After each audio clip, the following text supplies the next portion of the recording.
भगवान की जय। श्री गोपाल कृष्ण भगवान की जय। श्री वृंदावन धाम की जय।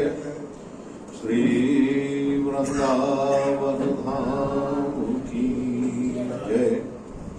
परम पूज्य श्री स्वामी जी महाराज की जय। परम पूज्य श्री स्वामी जी महाराज की जय। श्री कृपा विलास आश्रम की जय। श्री कृपा विलास आश्रम की जय। सभी संत भगवंत की जय। सभी संत भगवंत की जय। श्रीमद्भागवत महापुराण की जय। श्रीमद्भागवत महापुराण की जय। श्री व्यास नारायण भगवान की जय। जय जय श्री राधे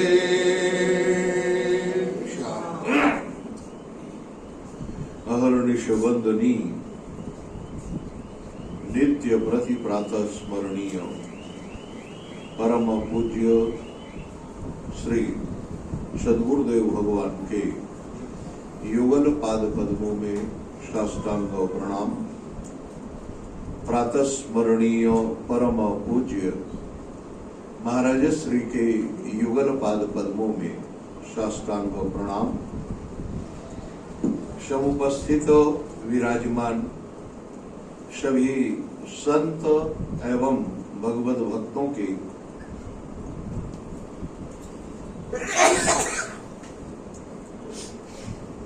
युगल पाद पद्मों में साष्टांग प्रणाम। भगवत कथानुरागी सज्जनों एवं वात्सल्य रस की प्रतिमूर्ति भगवती मातृ शक्ति नारायण अकारण करुणावरुणालय परात्पर परब्रह्म परमेश्वर जगत नियंता जगदाधार जगदीश्वर भगवान की अहेतुकी कृपा का फल है कि हम सब लोग दिव्याति दिव्य मधुराति मधुर परम रसमय दिव्य तेजोमय चिन्मय धाम श्री वृंदावन में प्रातः स्मरणीय परम पूज्य महाराज श्री की छो छां से भरा हुआ यह कृपा विलास प्रांगण उसमें प्रवेश कर उनके ही मां के आराध्य गोपाल कृष्ण भगवान की वांगमयी प्रतिमूर्ति भगवती भागवत कथा उनकी ही गोद में बैठकर हम सब लोग उस दिव्य सत्संग का आनंद ले रहे हैं। आइए हम सब लोग नारायण अपने मन को लेके और चलते हैं भगवान की भगवती भागीरथी कथा गंगा की ओर। दिव्य वातावरण है, कलकल निनाद करती हुई माँ गंगा उत्तरवाग्नि शुक्ताल का सुरम्य वातावरण देवर्षि महर्षि बड़े बड़े दिव्यात्मा अमलात्मा महात्मा सिद्ध साधक योगीन्द्र महापुरुष सब एक साथ लाइन में बैठे हुए पंक्तिबद्ध उनके बीच में किनारे पर श्री सुखदेव भगवान सबसे ऊंचे दिव्य सिंहासन पर विराजमान है और उन्हीं के चरणों में थोड़ा दूरी बनाए रखकर राजा परीक्षित बैठे हुए हैं। श्री सुखदेव भगवान ने श्रीमद् भागवत के पंचम स्कंध का जब दिव्य वर्णन किया, इस वर्णन के अनुसार नारायण अनेक महापुरुषों का दिव्य स्वरूप का वर्णन किया, युग युगांतर का वर्णन किया, वर्ष, द्वीप, नदी, सरित, सरोवर, इन सब का जब दिव्य वर्णन हो चुका तो अंत में नारायण भूगोल और खगोल का वर्णन किया। आप देखेंगे भूगोल खगोल के वर्णन के बाद श्री सुखदेव भगवान के मुखारविंद से स्वाभाविक रूप से एक वाक्य निकल गया। बड़ा मधुर वाक्य था, लेकिन हृदय में चुभने वाला। वो क्या निकला? भाव विभोर होकर आंख बंद करके श्री सुखदेव भगवान बोलते चले जा रहे, परीक्षित सुन रहा, और उस बोलते हुए मैं नारायण राजा परीक्षित को सुखदेव जी कहते हैं, राजन, यहां से कुछ दूर दक्षिण दिशा में 27 तरह के नरक हैं। अच्छे से आप लोग सुनेंगे, क्योंकि आप कहेंगे कि महाराज ये कथा क्यों सुना रहे हो। उसका कारण महाराज 9 दिन बाद हम फिर प्रारंभ कर रहे हैं ये प्रसंग। इससे पहले तो पंचम स्कंद की यही पूरी चर्चा करके अब हमें छठवें स्कंद का थोड़ा सा हमने वर्णन किया था, तो उसकी लिंक थोड़ी हमारे दिमाग में बन जाए, इसलिए 2 मिनट में भूमिका बनाकर आगे बढ़ते हैं। नारायण नरकों का जब वर्णन किया, 27 तरह के नरक बताए, अत्यंत भयानक उनकी वेदना का वर्णन किया, और बताते हुए इस तरह से वर्णन किया कि कोई साधक हो, सिद्ध हो, संत महात्मा, साधु, सन्यासी, गृहस्थ, वानप्रस्थ, ब्रह्मचारी, कोई भी हो, लेकिन वो नरक से बचने वाला नहीं है। सुखदेव जी से राजा परीक्षित प्रश्न कर देते हैं, महाराज, केवल नरक की यातना सबको भोगनी पड़ती है, अथवा तो जिन लोगों ने प्रायश्चित कर लिया है अपने पाप का, अपनी गलती मान ली है और उस गलती का प्रायश्चित माने दंड स्वयं स्वीकार कर लिया है, क्या उनको भी? उसके विषय में श्री सुखदेव भगवान यहाँ पर एक बड़ी विलक्षण बात कहते हैं। आइए हम वह सुनते हैं। इति चेदिहैवापचितिं यथा हंसा कृतस्य कुर्यान् मन उक्ति पाणिभिः ध्रुवं स वैपैत्य नरकानुपैति ये कीर्तिता मे भवितास्मिग्म यातना। नारायण राजन, एक बात ये ध्यान रखना, नरकानुपैति, यह जो नरक का वर्णन हमने आपसे किया, ये नरक सबको भोगने तो पड़ते हैं, लेकिन उनको भोगने पड़ते हैं जो इस नरक का प्रायश्चित माने दंड स्वीकार नहीं करते। जीते जी उसका दंड स्वीकार कर लेना चाहिए। पहले तो ये स्वीकार करना चाहिए कि हमसे गलती हो गई। एक दूसरा, इसका प्रायश्चित क्या है, वो प्रायश्चित स्वीकार कर ले। अगर वह प्रायश्चित नहीं करता तो उसको दंड जरूर भोगना, नरक की यातना भोगनी पड़ेगी। कहा महाराज, अच्छा, तस्मात् पुरैवाविश्य पाप नित्कृतौ यतेह मृत्योरविपद्यतात्मनाः दोषस्य दृष्ट्वा गुरुलाघवं यथा भिषक् चिकित्सेन रुजाम निदानविद। जीते जी, यहां लिखा है चिकित्सेत, जैसे रोग बढ़ने के पहले अगर व्यक्ति किसी डॉक्टर के पास चला जाता है, वैद्य के पास चला जाता है और हमें ये रोग है, उसको निसंकोच बता देता है, तो वैद्य उसका दवा देकर उपचार कर देता है। इसी तरह से यह हमारे जीवन के छोटे मोटे पाप हैं, गलतियां हैं, कुछ स्वाभाविक हो गई, कुछ जानबूझ के की गई, कुछ अनजाने में हो गई। बहुत ध्यान से आप लोग सुनेंगे। नारायण तो जाने में या अनजाने में अथवा स्वाभाविक, जो हमने गलती हो गई है, अच्छा वो लौट के तो आ नहीं सकता, आएगा। उपाय क्या है? कहते हैं इसी तरह से चाहे वह छोटा हो और चाहे बड़ा हो, गुरु माने बड़ा और छोटा माने लाघव, चाहे वह छोटी गलती हो चाहे बड़ी गलती, लेकिन अगर इसका ठीक ठीक प्रायश्चित किसी ने कर लिया और वह प्रायश्चित, तो फिर उसको नरक भोगना नहीं पड़ेगा। नारायण राजा परीक्षित अब मधुर प्रश्न करते हैं। सुखदेव जी ने यह बात कह दी। राजा परीक्षित कहते हैं, गुरुदेव आपने बात तो बड़ी सुंदर बताई, लेकिन मेरे मन में एक प्रश्न है, आप कृपा करके उसका समाधान करें। क्या? दृष्टश्रुताभ्याम यद पापम जानन्यात्मनो हितम करोति भूयो विविशः प्रायश्चित्तो कथमथो कथम। दृष्टश्रुताभ्याम, कुछ पाप देखा देखी हो जाते हैं, उसने ऐसा किया तो हम भी करेंगे। उसमें सोचता क्या, जो उसका होगा सो। कुछ तो इसमें भी हो जाते हैं। दृष्ट बहुत माने इतना मजे, जब मैंने ये पढ़ा महाराज मुझे खुद विश्वास नहीं हुआ। जरा सोचो, दृष्टश्रुताभ्याम कह देने का मतलब देखा देखी।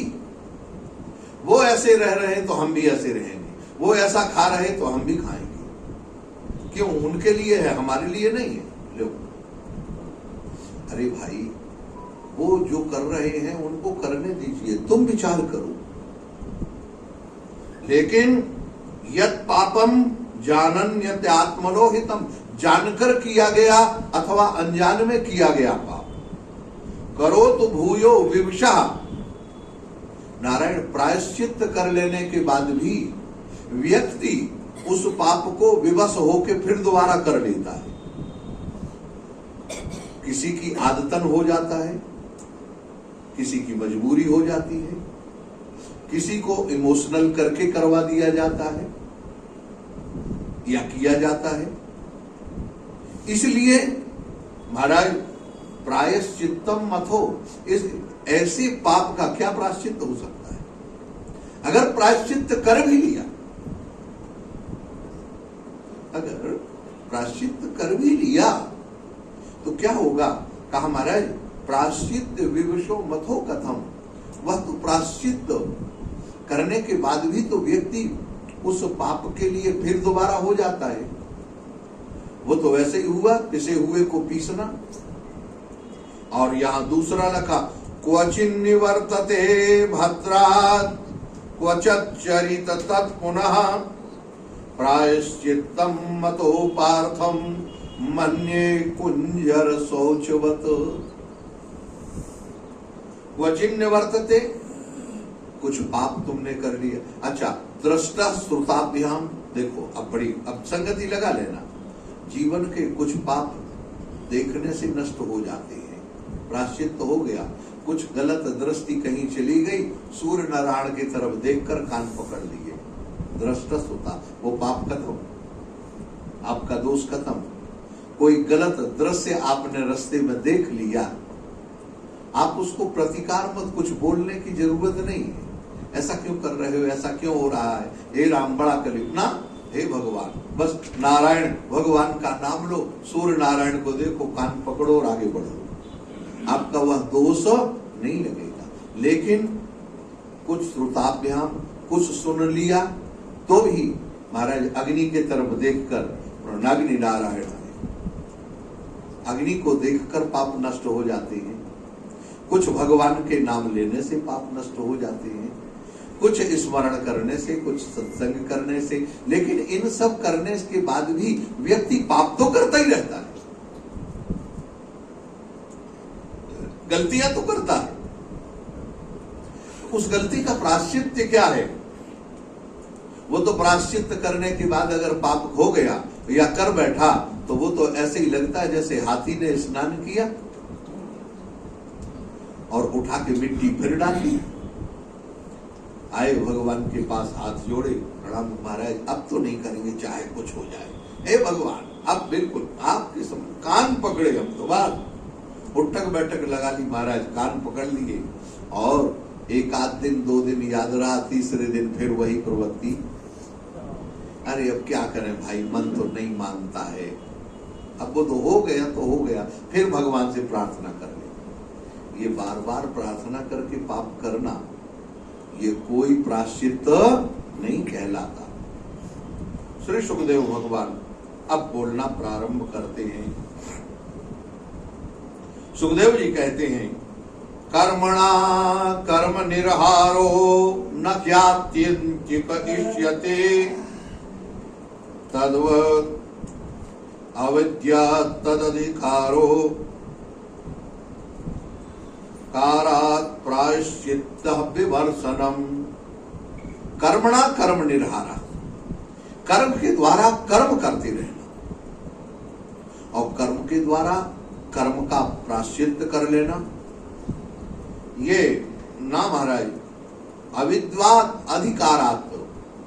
कभी कर्म के द्वारा भी कर्म का मार्जन हो जाए, उससे पूर्णतया सफलता मिलने वाली नहीं है। क्यों?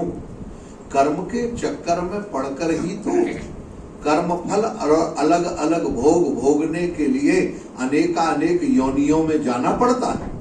कभी हम गधा बने, कभी कुत्ता बने, कभी सुअर बने, कभी सिंह बने, कभी हाथी बने, कभी चींटी बने, कभी सांप बने, कभी बिच्छू बने, कभी हमने क्या क्या नहीं बना, लेकिन हमें जो बनना चाहिए था वो हम आज तक नहीं बने। हमें भगवान का बनना चाहिए था, हम कभी भगवान के नहीं बने। मनुष्य जीवन भी हमको मिला तो हम महाराज बालक बने, जवान बने। आप जरा सोचिए, बालक बने, जवान बने और जवान के बाद दूल्हा बने। दूल्हा बनने के बाद भी महाराज उससे पहले भी हम मास्टर बन गए, कंडक्टर बन गए, कलेक्टर बन गए, मिनिस्टर बन गए, बैरिस्टर बन गए, मंत्री बन गए, प्रधानमंत्री बन गए। अब जरा सोचिए, इसके बाद धीरे धीरे हाँ महाराज हम बूढ़े बन गए और इसके बाद मर गए। लेकिन हमें भगवान का बनना चाहिए था, क्या हम बन पाए? यहां बात वही है, ध्यान रखना। अगर आप ये सब बने और भगवान के नहीं बने तो आप कुछ नहीं बने, और अगर आप ये कुछ नहीं बने लेकिन भगवान के बन गए तो सब कुछ बन गए। आपका बनना सार्थक हो गया, मनुष्य बनना सार्थक हो गया। नारायण यही जीवन का एक विशेष व्यवस्थित है। नान्यथा पथ्यमेवान्नम व्याधयो भी भवन्ति एवं नियमकृत राजन शनै क्षेमाय कल्पते। पथ्य परहेज वह लाभ करता है, वह परहेज हमारे जीवन में आनंद देता है, हमारे जीवन को स्वस्थ रखता है। कौन सा परहेज? वह परहेज स्वस्थ रखता है जिस परहेज से नारायण हम दोबारा उस रोग से ग्रसित ना हो। आप जरा सोचो, डॉक्टर ने मिठाई बंद कर दी और कहा नहीं कोई बात नहीं, ये गोली फिर खा लेंगे, रसगुल्ला आया है इसको तो दवाई लो। तो स्वाद के चक्कर में तुमने डबल डोज दवाई का खाया तो वो डबल डोज तुम्हारा नुकसान करेगा कि नहीं करेगा? इसीलिए तपसा ब्रह्मचर्येण समेन च दमेन च, नियम पूर्वक। ब्रह्मचर्य का मतलब है गलत वृत्तियों से सावधान, गलत दृष्टि से सावधान, गलत संगत से सावधान, गलत खान पान से सावधान। नियमेन यमेन दमेन च, इंद्रियों को दमन करना, इंद्रियों के प्रवाह में बहना नहीं। और नारायण क्या करे? त्यागेन सत्य शौचाभ्याम, त्याग की प्रवृत्ति हो, संग्रह की नहीं। त्याग माने देना। बड़े बड़े नारायण शुभ अवसर पर जीवन में जहां भी कुछ अवसर मिले, हम देने लायक हैं, 2 पैसे देने लायक हैं तो 2 पैसे दे दो, इतने में काम बन जाएगा। लेकिन उसका नानृतम नियमत त्यागेन शौचाभ्याम, इसके बाद त्याग के साथ साथ पवित्रता भी जरूरी है। त्याग कौन सा? हर तरह का त्याग, केवल धन का, संपत्ति का अथवा ममता का त्याग नहीं। इंद्रियों से अपनी शरीर की शुद्धि भी रखना। लघु शंका गए हो, हाथ पैर धो के आओ, कुल्ला करो, अंग स्वस्थ रखो। इसके बाद सब यमेन नियमेन च, यहां लिखा हुआ हमारा देहवाग बुद्धिजम धीरा धर्मज्ञ श्रद्धान्विता, हमारी श्रद्धा पवित्र होनी चाहिए, उसके लिए हमें धार्मिक आचरण करना चाहिए। मानसिक हमारी स्थिति दूषित न बने, इसके लिए हमें अच्छी संगत चाहिए, हमारे विचार चाहिए, और उस विचार के साथ साथ हम सत्संग में प्रवृत्ति रखें। ऐसा छपंत्यघम शतवह वेणु गुण विवाद, नारायण यम नियम आसन प्राणायाम का पालन करते हुए, ब्रह्मचर्य का पालन करते हुए नारायण अगर अपने जीवन को करें तो हमारे अंतःकरण के बहुत से जो दोष हैं, वह दोष अपने आप जल जाएंगे।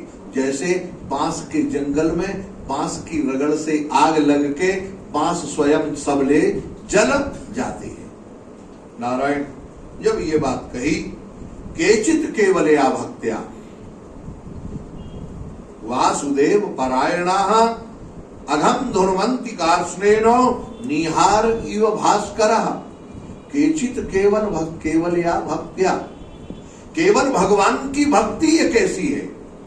सुखदेव भगवान कहते हैं ये भगवान की भक्ति एक ऐसी भक्ति है जो नारायण आपको हर तरह से, केचित केवलया भक्तिया का मतलब है केवल भगवान की भक्ति एक ऐसी है जो आपको हर तरह के दोषों से बचाकर रखेगी। अब समस्या ये आई कि भक्ति कैसी हो, कौन सी भक्ति हो, किसको कहते हैं महाराज? भक्ति किसको कहते हैं? हम जो चाहते हैं उसके समर्पण पर अपना जीवन बना रहे, उसी का नाम भक्ति है। हम वासना चाहते हैं तो वासना के प्रति कितने समर्पित रहते हैं, बोलो। दूसरा, पैसा चाहते हैं तो पैसे के प्रति कितना समर्पण रहते हैं। कल की बात बताऊं, कल मुझे यहीं वृंदावन में किराने की दुकान में कुछ सामान खरीदना था। नारायण वो दुकान में गया, उसके यहाँ 3 नौकर हैं दुकान लाने वाले। सामान नोट कराया, इसके बाद वो चाय पीने देने वाला व्यक्ति आया। बाबूजी चाय पिएंगे? कहा हाँ दो चाय, बहुत देर हो गई नहीं पी। चाय रख दी सामने, और वो सामान लिखने में और सामान देने में इतना मशहूर हुआ कि आखिर मैं वहां 1.5 घंटे खड़ा रहा, और 1.5 घंटे में वो कप में रखी हुई चाय नहीं पी पाया और ब्रेक दी। तो बोलो ये पैसे के कमाने के लिए भक्ति है कि नहीं? बोलो है त्याग कि नहीं? भोजन छूट गया, समय पर भोजन नहीं। इसी तरह से अनेक विधाएं, एक सूत्र मैंने दिया।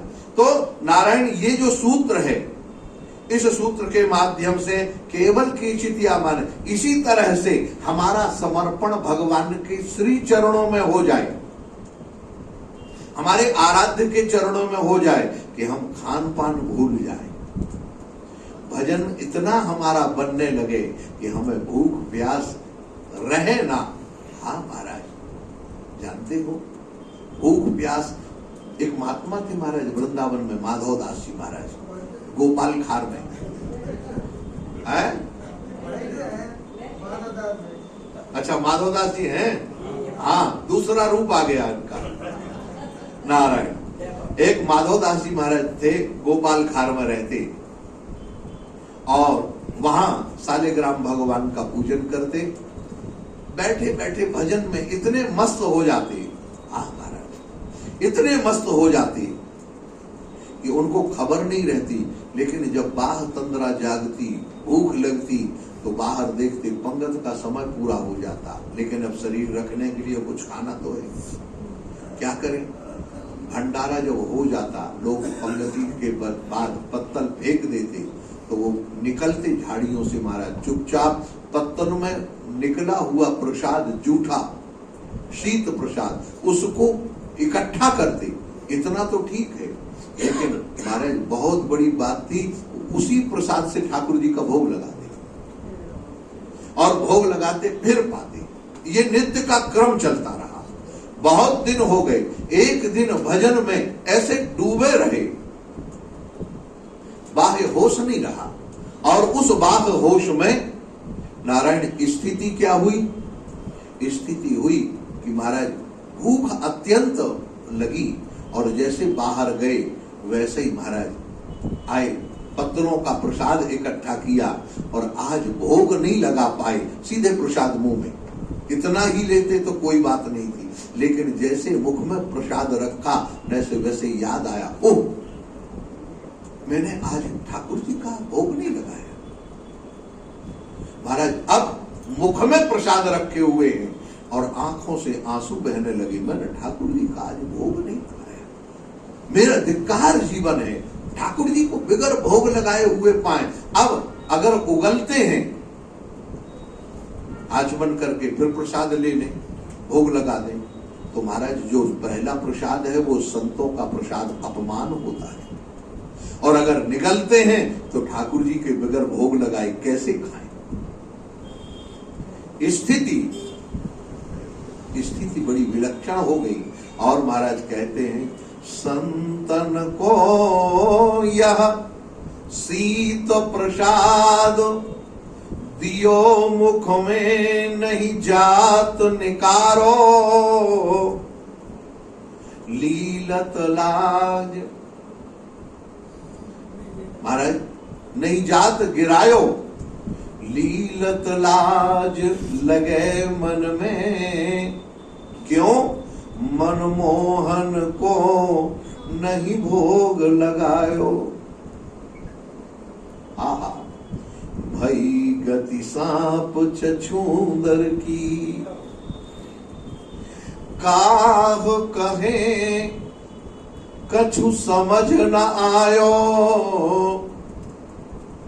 बीत गई रजनी द्वय दो एक। हाँ महाराज, जागते भय दिन तीसर आयो। 3 दिन हो गए महाराज, खड़े हैं, हे मनमोहन, राधा गोविंद, हे मेरे गोविंद, अब मैं क्या करूं? ऐसा कहते हुए महाराज, लेकिन हमारे जो ठाकुर हैं, विनोदी ठाकुर नारायण, हाँ वहीं से गैयों के झुंड में ग्वालों के साथ में गोविंद आ गए। जैसे गोविंद आए, आप महाराज सामने गोविंद खड़े हैं, कहा माधव, माधव तू सच पायो भक्तन को। माधव तू वास्तव में भक्त है मेरा। देखो ये ठाकुर जी मोहर लगा रहे, तू सच पायो भक्त। माधव ला मुख खोल, लगा भोग मुझे, मैं भी प्रसाद 3 दिन से न पायो है। ठाकुर जी कह रहे हैं, मैंने भी, तूने 3 दिन से प्रसाद नहीं पाया, मैंने भी 3 दिन से प्रसाद नहीं पाया है। हाँ महाराज, भूख से भयो व्याकुल, विनीत आज ग्वाल वाल संग दौड़ ढिग तेरे आयो है। तेरे ढिग में मैं आज आया हूं। महाराज अब वो बोले तो प्रसाद निकलेगा, तो करें। ठाकुर जी तो बड़े विनोदी हैं। ठाकुर जी ने महाराज एक हाथ पेट में लगाया, माधवदास की कमजोरी थी, उन्हें गुदगुदी खूब लगती थी। हाँ महाराज, मोहन ने 2 हाथ बढ़ाए के आगे, हाँ महाराज, माधव के जय गुदगुदी लगायो, जैसे गुदगुदी लगायो, हाँ खोलो मुखमंडल, संतन को शीत प्रसाद, बढ़ाए के हाथ मुख में पधरायो। महाराज ठाकुर जी ने अपने मुख में पधरा लिया, कहा माधवदास अब तुम प्रसाद पाओ। वो संतों का शीत प्रसाद ठाकुर जी ने खुद पाया और ठाकुर जी को अपने माधवदास को पवाया। अभिप्राय क्या है? यही है, केचित केवलया भक्त्या वासुदेव परायणा अघुम धुनवंति कांश्रेणो निहार इव भास्करा। नारायण ये केवल भक्ति भगवान के चरणों की। माधवदास अगर भगत जगत के चक्कर में पड़ते तो क्या गोविंद प्रसाद आके पवाते? क्यों? यही है केचित केवलया। केवलया माने केवल और केवल। केवल देखो एक बात, ये शब्द जो है ना बड़ा मधुर है, वो कभी कभी मन करता है हम आपको बताएं। केवल हम प्रयोग करते हैं केवल, लेकिन उसके अर्थ को समझे। केवल के, हाँ महाराज पश्चिम के तरफ भोजपुरी के तरफ वहां कहते के बचवा के, क्या हुआ उसका अर्थ के का मतलब, के का मतलब एकमात्र बल। के को अलग कर दो, बल अलग करो। के माने एकमात्र, जिसको परमात्मा का बल है और जो उसके हिसाब से जीवन जी रहा, वो केवल केचित केवल या भक्त्या। ऐसी भक्ति, ऐसा समर्पण भगवान का, जो केवल और केवल भगवान का समर्पण जब भगवान के चरणों में रहता है नारायण, तो उस समर्पण के माध्यम से भगवान कृपा करते हैं महाराज। और ऐसे भक्त के जीवन में कभी भी कोई भी स्थिति नहीं आती। सुखदेव जी कहते केवल केचित या भक्त्या, जैसे निहार इव, एक भक्ति ही मात्र एक ऐसी है जिसके बल पर भगवान सारे पापों को नष्ट कर देते हैं। केचित केवल या भक्त्या,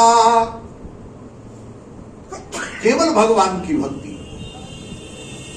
केवल भक्त्या का अभिप्राय है केवल उस परमात्मा के चरणों का जो समर्पण है, केवल एकमात्र वह दिव्य जो समर्पण है नारायण, वो दिव्य समर्पण हमारा भक्ति पूर्वक समर्पण, प्रेम पूर्वक समर्पण, प्रेमाधिक समर्पण, प्रेम से समर्पण, प्रेम के स्वरूप का समर्पण नारायण।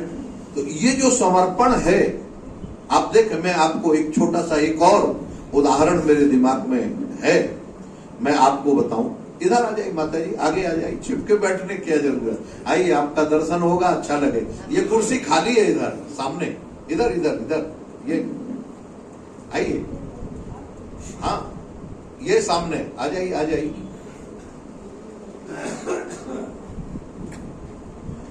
और ये कुर्सी यहाँ ले आओ माता जी, इधर आ जाओ आप कुर्सी लेके, ये यहाँ बैठ जाए। ये अब जरा दिव्य माताओं का दर्शन होगा ना तो अच्छा लगेगा। हाँ नारायण, बोलो वृंदावन बिहारी लाल की जय। केवल भक्त्या, केवल भक्ति एक ऐसा है, यहाँ भक्ति का अभिप्राय है नारायण समर्पण। श्री सुखदेव भगवान कहते हैं केचित केवल या भक्त्या, केवल एक समर्पण रहे, वह भी प्रमाणिक समर्पण। अगर समर्पण गड़बड़ा जाएगा तो भक्त फंस जाएगा, और समर्पण ठीक रहा तो भक्त फंसेगा नहीं। हालांकि फंसे हुए भक्त को निकालते ठाकुर जी। एक बात ध्यान रखना, अभी अभी मैं मानस की कथा कर रहा था, आप लोग जानते हैं नारायण। उस मानस में मैं एक प्रसंग आपको छोटी सी 2 मिनट की बात सुना देता हूं। हनुमान जी महाराज के जीवन में 2 यात्राएं हुई, आप जानते हैं, एक उत्तर की यात्रा और एक दक्षिण की यात्रा। दक्षिण की यात्रा जब भगवान हनुमान जी महाराज करते हैं तो भगवान राम का स्मरण करके, भगवान राम से मुद्रिका प्राप्त करके लंका की यात्रा करते दक्षिण की। अच्छा, उसमें अनेक पर्वत मिलते हैं, राक्षस मिलते हैं, सबको पार करते हुए हनुमान जी महाराज निकल जाते हैं। अच्छा, कोई लंका में पहुंचे, लंका में भी लंकनी मिलती है, अनेक अनेक राक्षस मिलते हैं, लेकिन कहीं हनुमान जी ना तो अटकते हैं, ना भटकते हैं, ना लटकते हैं, आनंद से निकल लेते हैं।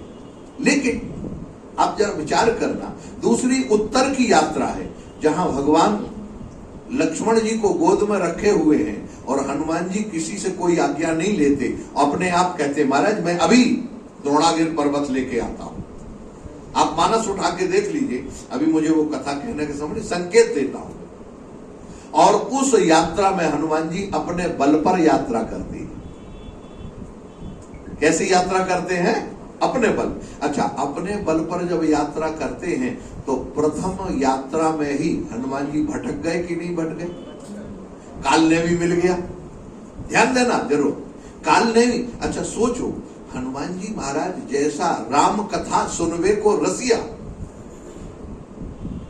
जो हनुमान जी भगवान के इतने करीब हैं, इतने नजदीक हैं, लेकिन फिर भी वो कालनेमी को नहीं पहचान पाए। क्यों? क्योंकि उनके वह उत्तर की जो यात्रा थी, वह यात्रा अपने बल पर थी, ना कि भगवान के बल पर। इसलिए वो भटक गया। लेकिन भटके हुए को भी नारायण भगवान कृपा करते हैं, तो बीच में प्यास लगी और प्यास लग के नारायण वो माया के सरोवर में पहुंचते हैं और उस सरोवर में मगरी आ गई। अच्छा जो बोलो, माया के सरोवर में मगरी कहां से आई? संगति लगती है कहीं से भी, बताओ। लेकिन वो मगरी जो है वो साधारण मगरी नहीं है, वो मगरी है कृपा रूपी मगरी, वो कृपा की मगरी है। हाँ, कृपा मगरी अंजनी पुत्र चरण गह्यो, कवितावली महाराज रामायण में गोस्वामी जी स्पष्ट करते हैं, वो कृपा रूपी मगरी है। वह जब अंजनी पुत्र हनुमान जी महाराज के चरण पकड़ लेती है और फिर वही मगरी बोलती है, मुनि न होई यह निश्चर नारायण। तब हनुमान जी महाराज उस कालनेमी को मार तो देते हैं, लेकिन उसके बाद भी आप जरा देखें, द्रोणागिर पर्वत में थोड़ी सी जड़ी बूटी चाहिए थी, पूरा पर्वत क्यों उखाड़ना पड़ा? क्यों? क्योंकि वहां भी वह अपने बल पर मैं जड़ी बूटी ले आऊंगा, कोई चिंता की बात नहीं, बल का अभिमान था, बुद्धि का नहीं। नारायण, उस बल के अभिमान के कारण हनुमान जी महाराज उस पूरे पर्वत को उखाड़ना पड़ा। तो क्या बताओ, इतना वजन लाने की जरूरत थी? बोलो। और वहां भी लौटे तो अयोध्या में भरत जी ने बिना फर के बाण मार दिया, गिरना पड़ा। ये इतनी संकट यात्रा में आए, क्यों? क्योंकि अपने बल पर यात्रा थी। और जहां भगवान के बल पर यात्रा होगी वहां पर कोई संकट कभी भी फटकने वाला। इसीलिए यहां श्री सुखदेव जी महाराज यहां पर कहते हैं, केचित केवल भक्त्या, जीवन की यात्रा तो करो, जीवन के जिंदगी की यात्रा में आप आगे बढ़ो, लेकिन याद रखना इस जिंदगी में जीवन की जो यात्रा है नारायण, वह भगवान की शरणागत होकर बढ़ो, अपने बल पर नहीं। इसीलिए सुखदेव जी कहते हैं, केचित केवल या भक्त्या वासुदेव परायणा। आप जरा सोचो, एक नन्हा सा बालक छोटा रहता है, लेकिन जब तक वह मां के अधीन रहता है तब तक बताओ उस बालक को कोई फिक्र करनी होती है? कपड़े पहनने की, स्नान करने की, तिलक लगाने की, भोजन करने की, कहीं जाने आने की कोई फिक्र करने की जरूरत है? कोई डिमांड है? मां जहां जाती है उसको पहले ही टांगती है, और कितनी भी बिजी रहे लेकिन नजर उसकी यही रहेगी कि बालक कहां गया, कहीं इधर उधर न चला जाए। क्यों भाई? क्योंकि वो केवल मां के परायण है। समय पर उसको, हाँ महाराज खेल में ज्यादा लगा होगा तो मां कहेगी चल पहले खाना भोजन कर, दूध पी ले, बहुत देर से नहीं खाया, कुछ नहीं तो एक केले ही खा ले, कुछ आम ले ले, चम्मच से कुछ ना कुछ खिला दे। क्यों? क्योंकि मां केवल उसके परायण है, वह मां के हाथ में, मां के परायण है, मां से समर्पित है। इसके अलावा उसका कोई, वो मां के सामने किसी को नहीं समझता। मस्ती में घूमता रहेगा, खेलता रहे, धूल धूसरित होगा, लेकिन वह माँ ही उसको दिखा। इसीलिए गोस्वामी जी महाराज श्रीमद रामचरितमानस में कहते हैं, जो मेरे परायण हो जाते हैं, मेरे शरणागत हो जाते हैं, करऊं सदा तिन कर रखवारी, जिमि बालक राखही महतारी। जैसे माँ अपने बालक का ध्यान रखती है, माँ अपने बालक की संभाल करती है, माँ अपने बालक को सजाती है, भगवान कहते हैं मैं भी अपने बालक को उसी तरह से सजाता हूं, श्रृंगार करता हूं। अच्छा, बालक का श्रृंगार भगवान क्या करते हैं? कह तो दिया, लेकिन बालक का श्रृंगार क्या है? कहा बालक का श्रृंगार है बालक के संस्कार। क्या श्रृंगार है? माँ सबसे पहले छोटे बालक को ही बताती, ए बेटा प्रणाम करो, ये मंदिर है, यहाँ दंडवत लगानी है, ये बड़े भैया है इनको प्रणाम करो, ये चाचू है तुम्हारे इनको प्रणाम। तो बालक कोई अपनी बोलता है माता जी से कभी कि ये चाचा कैसे हुए, ये भगवान क्यों है, उसको ये सब मतलब नहीं, वो सीधे छोटे छोटे हाथ लेके महाराज लंबा हो जाएगा प्रणाम करने। बोलता है कुछ? अच्छा, नहीं प्रणाम करता तो क्या करता? माँ उसको प्रणाम करना बताती, ऐसे करते, बालक तुरंत सीख लेता है, वो कोई सवाल नहीं करता। इसी तरह से भक्त भगवान के जब परायण रहता है तो भगवान से कभी सवाल नहीं करता। जो भी परिस्थिति आए उस परिस्थिति को सुंदर ढंग से एक्सेप्ट करता है, स्वीकार करता है और भगवान के अनुग्रह का अनुभव करता है और जीवन की यात्रा में आगे निकल पड़ता है। इसलिए वासुदेव पारायणा, भागवत का यह जो शब्द है महाराज, यहां लिखा अघम धुनवंती। अघम धुनवंती का मतलब क्या है? पाप। अघ माने होता पाप। तो भक्तों के हृदय में भी पाप होते हैं क्या? हाँ, भक्तों के हृदय में पाप नहीं होते, लेकिन भक्तों के हृदय में कुछ अशुभ संस्कार कई जन्मों के जमे हुए होते हैं, जिनको वो दोष कहते हैं, जिनको पाप कहते हैं। वो भगवान उन दोषों को धीरे धीरे निकालते हैं। कैसे निकालते हैं? जैसे सूर्य नारायण के उदय होने पर कोहरा एकदम नहीं खत्म होता, लेकिन धीरे धीरे धीरे धीरे कोहरा खत्म हो जाता है, ठंड खत्म हो जाती है, सूर्य का प्रकाश अच्छा लगने लगता है, अंधकार समाप्त हो जाता। इसी तरह से हमारे हृदय भगवान के परायण रहने से हम भगवान के चरणों में समर्पित हो जाते हैं, तो हमारे अंतःकरण पवित्र हो जाता है, वासना खत्म हो जाती है, उपासना जाग जाती है और हमें चारों तरफ भगवान का ही दर्शन होने लगता है। हम जहां रहते हैं नारायण, हमें ठाकुर जी की स्मृति बनी रहती है, कभी विस्मृति नहीं होती। नारायण, ऐसी जब स्थिति आती है, ना तथा यज्ञवान राजन पूजये तपि आदवी, यथा कृष्णार्पिता प्राणस तद पुरुष निषेवया। नारायण, यथा न तथा यज्ञवान राजन, इस तरह करने से व्यक्ति भगवान के जो परायण हो जाता है तो उसके जीवन में कोई भी, अच्छा भगवान के परायण कैसे हो? का भगवान के परायण यहां आगे बताते हैं। नारायण कैसे होगा? पूजये तप आदि भी। पूजे, इसका मतलब क्या है?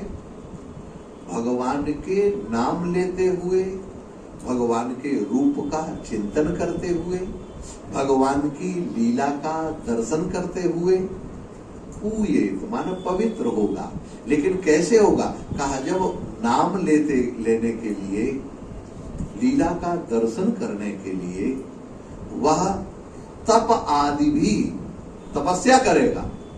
अब तो महाराज तपस्या करने का नाम जैसे ही सुनते हैं वैसे कहते हैं महाराज हमसे तो नहीं होगी तपस्या, ये तो बाबा लोगों का काम है, महात्मा लोग करें, हम तपस्या नहीं कर सकते। अरे महाराज तपस्या आप लोगों के लिए है।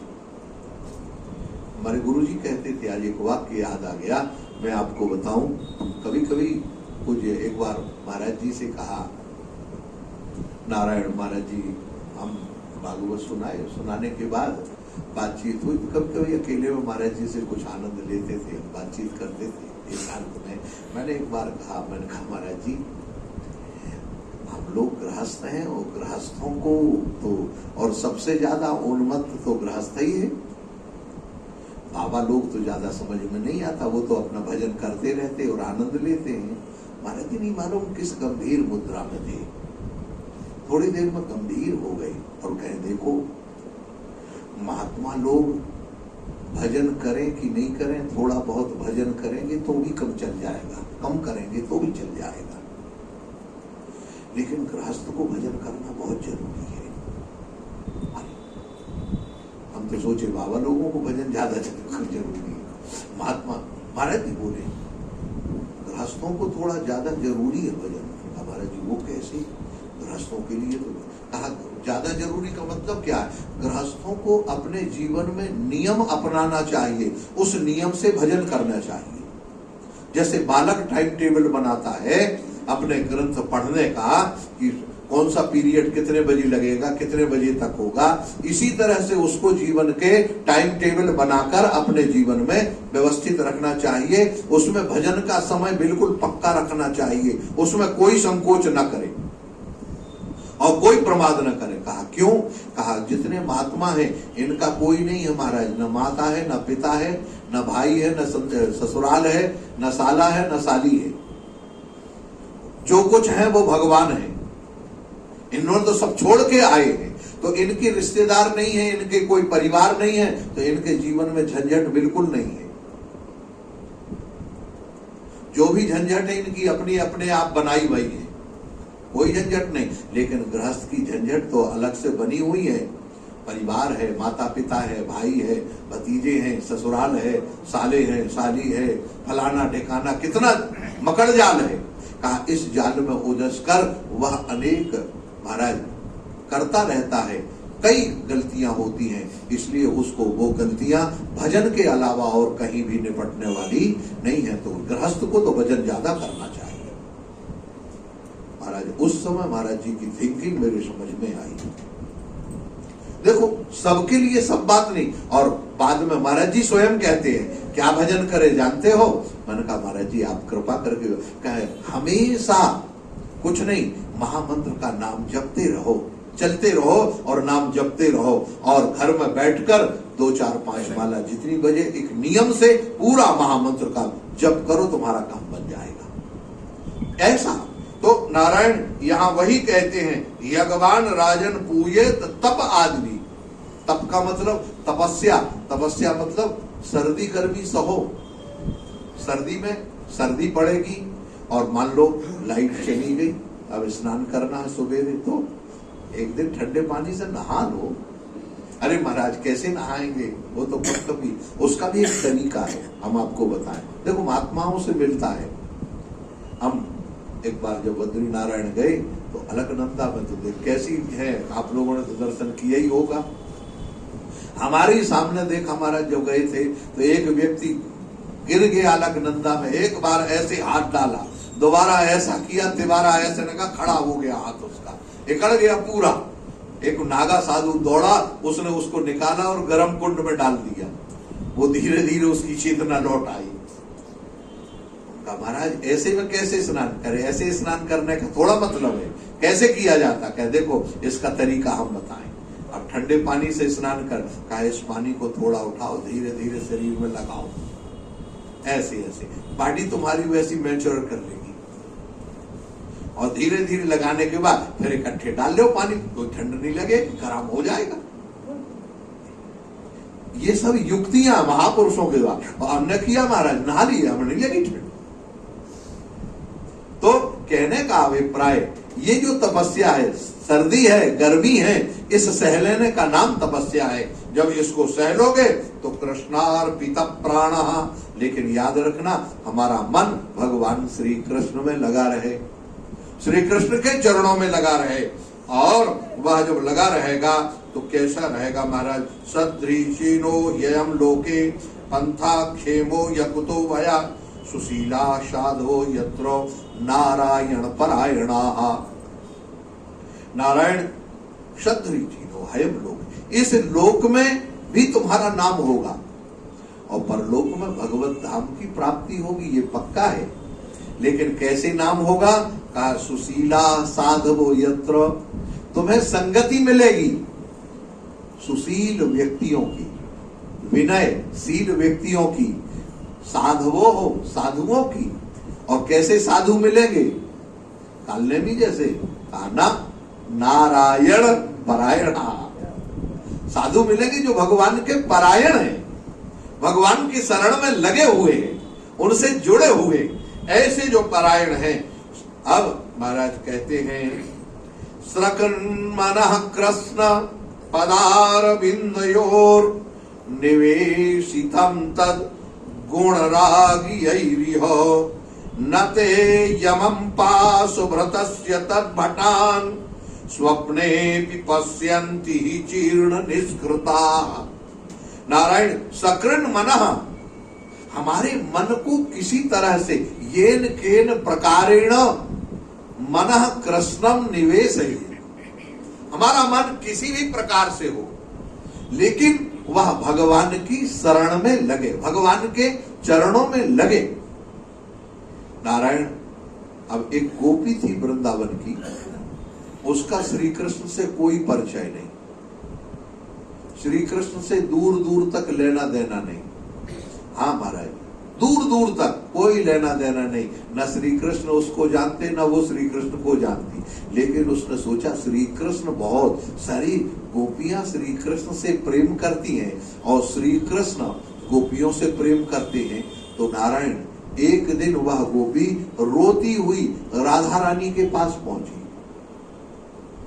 रोती हुई, झूठे, सच्ची नहीं, झूठे, अपने हाथ से, हाँ महाराज, अपने कपड़े अपड़े थोड़े अस्त व्यस्त कर लिए और रोती हुई पहुंची, राधा रानी हमारे, तुम्हारे ठाकुर ने हमारे साथ बहुत गलत किया, देखो हमारी कलाई मरोड़ दी, हमारी चूटियां टूट गई, ये ऐसे कैसे होगा? कृष्ण तो कभी ऐसा नहीं करते। कहा नहीं, उन्होंने किया है, आप बुलाओ, पूछ लो। महाराज दूसरी, अच्छा उस गोपी को मधुमंगल जानता था।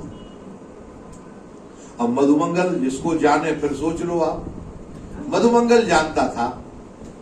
मधुमंगल बोलो काय को झूठ बोल रही है गोपी है? राधा रानी के सामने बोली, महाराज राधा रानी के सामने मधुमंगल बोलो, अरे किशोरी जू सच्ची बात है, श्याम सुंदर जाको जानते ही ना है, न कबू मिले न कछू, ये तो बदनाम कर रही। किशोरी जी ने डांटते हुए कहा सच बोल, श्याम सुंदर को बदनाम कर रही है। महाराज गोपी रोने लगी, कहा श्याम सुंदर को बदनाम नहीं, मैं अपनी बदनामी तो इसलिए कर रही हूं कि श्री कृष्ण के साथ मेरा भी नाम जुड़ जाए। येन केन प्रकारेण मनः कृष्णम निवेशयेत्, मैं चाहती हूं कि मेरा नाम श्री कृष्ण के साथ जुड़ जाए, कैसे भी जुड़े, नाम से जुड़े चाहे बदनामी से जुड़े, मेरा नाम तो श्री कृष्ण के साथ जुड़ना चाहिए। इस यही कहते हैं स्रकिन मनः कृष्ण पदारविंदयोः निवेशितम तद गुण रागियैरिह।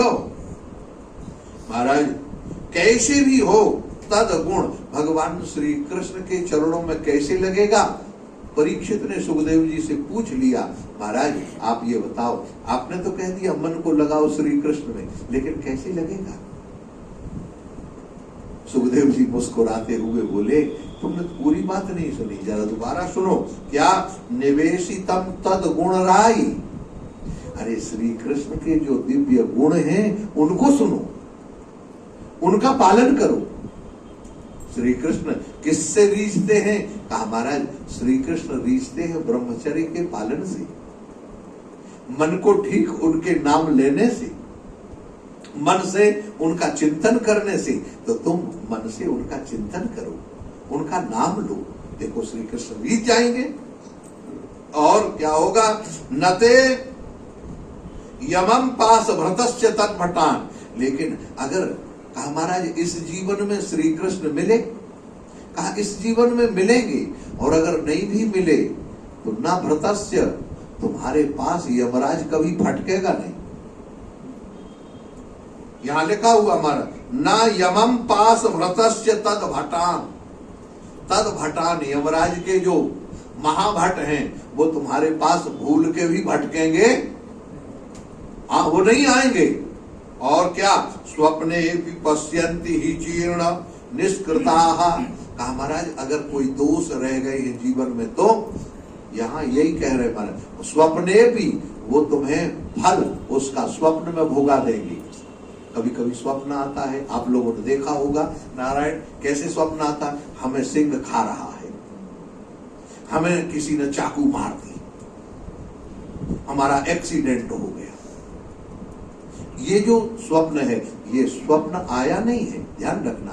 ठाकुर जी ने तुम्हें उस जीवन से निकाल दिया, तुम्हें जो कष्ट मिलना था वो निकाल दिया, क्योंकि तुम ठाकुर जी से जुड़े हुए हो, ठाकुर जी से जुड़े हुए हो, इसलिए वो प्रायश्चित तुम्हारा जो बाहर निकलने वाला था वो तुम्हारा प्रारब्ध में, भक्त लोग जो हैं भगवान के, उनके तो प्रारब्ध स्वप्न में मिट गया, लेकिन जो भगवान का भक्त नहीं है उसको तो जीवन में, आपने देखा होगा कभी कभी सब लोगों का, कई लोगों का एक साथ प्रारब्ध जब टकराता है तो क्या होता है, हमने देखा महाराज सबका एक साथ। हमारे यहाँ हमारी जन्मभूमि के पास में फैक्ट्रियां हैं, इंडस्ट्रीज एरिया है, इस समय लगभग 100-125 फैक्ट्रियां हैं एक साथ, अलग अलग बहुत बड़े एरिया में इंडस्ट्रीज एरिया है। हमने देखा एक बस जा रही थी महाराज, वहां से जबलपुर से मंडला निवास रोड के अंदर वो इंडस्ट्रीज एरिया है, उसी के बीच से बस जाती है, रोड है वो नारायण। वहां थोड़ी दूर चली फैक्ट्री से पहले और उस बस में अपने आप आग लग गई, और ऐसी आग लगी कि वो एक भी व्यक्ति उधर से बाहर नहीं निकल पाया। लगभग 75 आदमी बैठा था, धसा हुआ था बिल्कुल, कोई खड़े थे कोई बैठे थे, दरवाजा नहीं खुला, आग लग गई और सब के सब उसमें जल गए। अच्छा बोलो ये प्रारब्ध सबका सब कैसे आया एक साथ, अत्युत्कृत पापे न, ये अत्यंत उत्कृष्ट पाप एक साथ सबका एक साथ घटना ये घटी। तो ये ऐसे जीवन में जो बड़ी बड़ी घटनाएं हैं हमें स्वप्न में जो ठाकुर जी कृपा करके भोगा देते हैं, स्वप्न में मिल जाते हैं नारायण। वही कहते स्वप्ने भी पश्यन्ति ही माने निश्चय, स्वप्न के माध्यम से ही आपके जीवन में कभी कोई घटना घटने वाली स्वप्न में आएगा, निकल जाएगी, और भगवान कृपा करके अपने नाम रूप का जादू तुम्हारे जीवन में जगा देंगे। जैसे ये कहा महाराज, अब सुखदेव जी कहते हैं ऐति चोदाहरन्तीम इतिहासं पुरातनम दूतानां विष्णु यमो संवादम निबोध में। मैं तुम्हें एक उत्तम इतिहास सुनाता हूं। एक व्यक्ति था नारायण, कौन, कान्य कुब्जे द्विजा कश्चित दासी पतिर अजामिला नामना नष्ट सदाचारो दास्या संसर्ग दूषिता। एक ब्राह्मण था, कानकुब्ज ब्राह्मण था।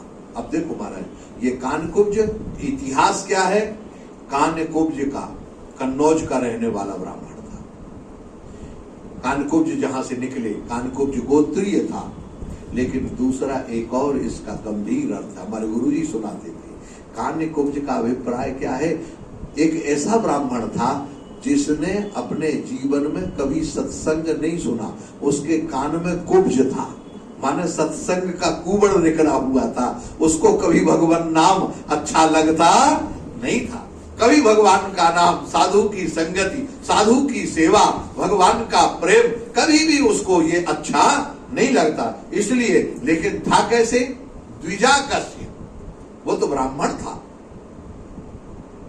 लेकिन स्थिति क्या हुई, कहा ब्राह्मण तो था, द्विज था, ब्राह्मण वंश में पैदा हुआ था, लेकिन क्या हुआ, कहा नामना नष्ट सदाचारा।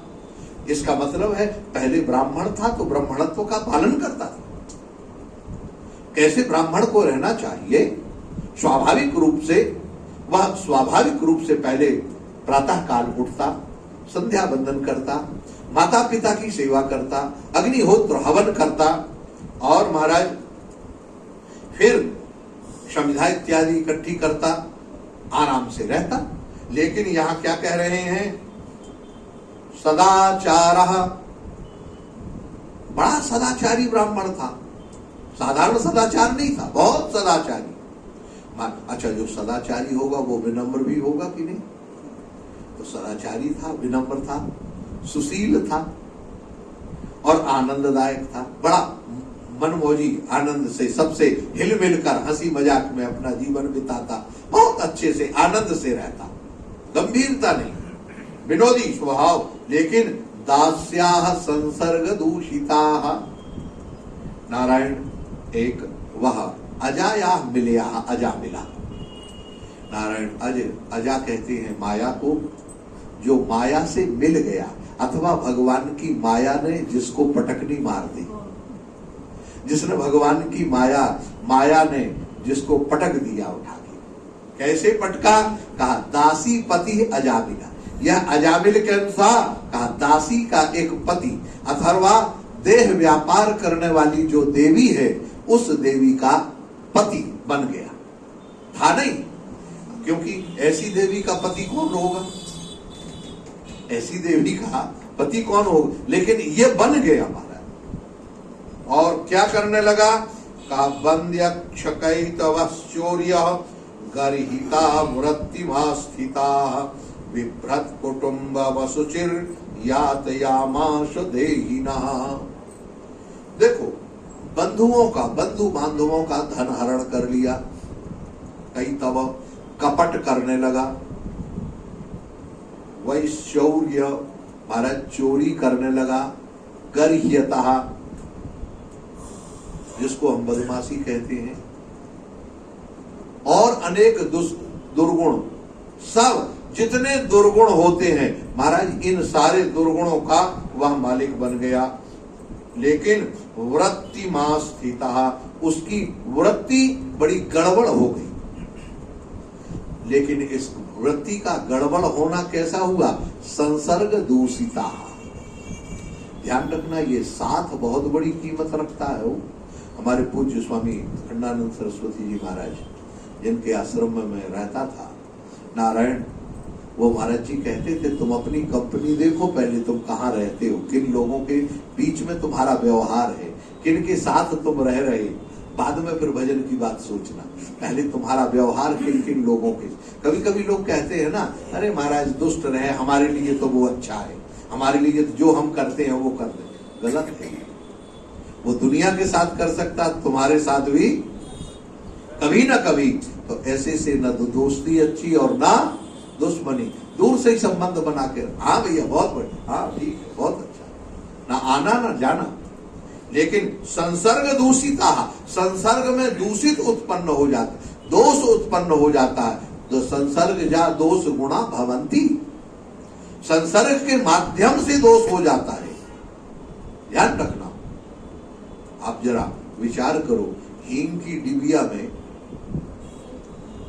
आप अगर हींग वाला डिब्बा है आपके पास और उसमें चीनी रख दो, क्या होगा? फिर वो चीनी प्रयोग करने लायक रहेगी? क्यों भाई, चीनी का गुण खत्म हो गया? क्या नहीं महाराज, इसमें हींग की खुशबू आ गई है। और अब मान लो चाय डाल दी, चाय पत्ती में, चाय में आपने डाल दी वो चीनी, हींग के डिब्बे में रखी हुई, तो वो चाय पी पाएंगे? फिर कॉफी पी पाएंगे? उसकी बर्फी बना पाएंगे? बोलो। यही है संसर्ग। संसर्ग जा दोष गुणा भवंती, संसर्ग से दोष और गुण दोनों आ जाते हैं। इसीलिए विद्वानों की संगति, साधुओं की संगति, महापुरुषों की संगति हमें करना चाहिए, ताकि हमारा जीवन पवित्र बना रहे। नारायण, यह लिखा हुआ विप्रत कुटुंबमाशः यातयामास देहिनः, नारायण देह के माध्यम से उसने यातना देना प्रारंभ कर लिया। अलग अलग यातनाओं को वो स्वीकार करता, सब लोगों को यातना देता, कष्ट देता और अपना जीवन पालन करने लगा। नारायण, यह जीवन पालन करने वाला कौन है, कैसा है, इसकी चर्चा कल करेंगे। बोलिए गोपाल कृष्ण भगवान की जय जय श्री राधे। हरे कृष्ण कृष्ण कृष्ण हरे हरे, हरे राम राम राम हरे हरे, हरे कृष्ण कृष्ण कृष्ण हरे हरे, हरे राम राम राम हरे हरे, हरे कृष्ण कृष्ण कृष्ण हरे हरे, हरे राम राम राम हरे हरे, हरे कृष्ण कृष्ण कृष्ण हरे हरे, हरे राम राम राम हरे हरे। बोलिए गोपाल कृष्ण भगवान की जय, श्री गोपाल कृष्ण भगवान की जय, श्री वृंदावन